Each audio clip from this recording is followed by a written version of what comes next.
એક સંત હતા.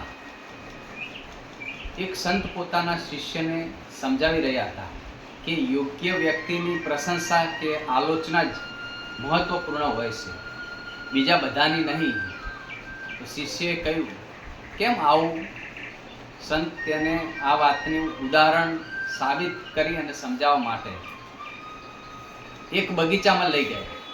ત્યાં સુંદર ફૂલો ખીલ્યા હતા અને બગીચાના આગળ ઊભા રહીને એક બકરીને બોલાવવાનો અવાજ કર્યો અને બકરીને બોલાવી. બકરી તેમની ભાષા સાંભળી અને અવાજ સાંભળી અને પાસે આવી ઊભી રહી. સંતે તેને કહ્યું, બકરીબેન જુઓ, બગીચામાં કેટલા સુંદર ફૂલ ખીલ્યા છે. પરંતુ બકરીએ તો સંતની વાત તરફ કોઈ ધ્યાન ન આપ્યું અને બગીચામાં ફરી ફરીને બધા જ ફૂલ ચરી ગઈ. સંતે કહ્યું, તમે જોયું ને, બકરી ઉપર મારી વાતની કોઈ અસર ન થઈ. આથી જ વ્યક્તિ લાયક જોઈને તેની સાથે વ્યવહાર કરવો જોઈએ.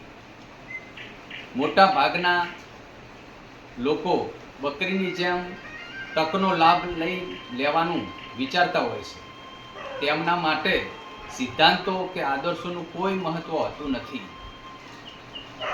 શિષ્ય સંતની વાત સારી રીતે સમજાઈ ગઈ. આપણે હવે સંત એકનાથ વિશે થોડીક જાણીએ અને સમજીએ કે એકનાથ સંત કેવા હતા. તો સંત એકનાથ વિશે જાણતા હતા તો અત્યંત સહનશીલ. એકવાર તો તેમની પરીક્ષા કરવા માટે એક માણસ રસ્તાની બાજુમાં આવેલા ઝાડ ઉપર ચડી ગયો અને સંત ત્યાં થઈને દરરોજ નદીએ નાહવા અને સ્નાન કરવા જતા હતા.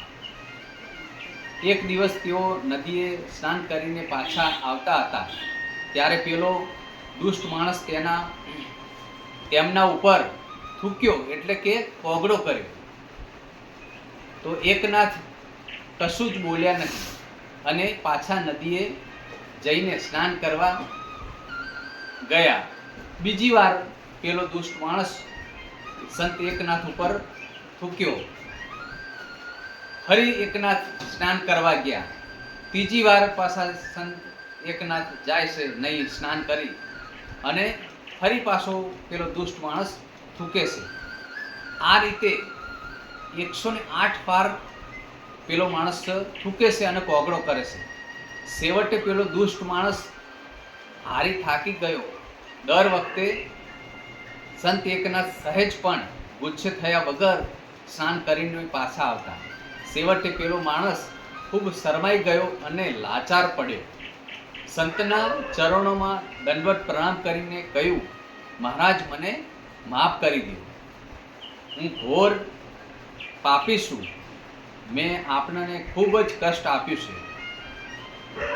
સંત એકનાથ ખૂબ શાંતિથી કહ્યું, ના બેટા, હું તો તને ધન્યવાદ આપીશ. તારા લીધે જ આજે પવિત્ર નદીમાં 108 વાર સ્નાન કરવાનો લાભ મળ્યો છે. આવું સૌભાગ્ય દરરોજ ક્યાંથી મળે?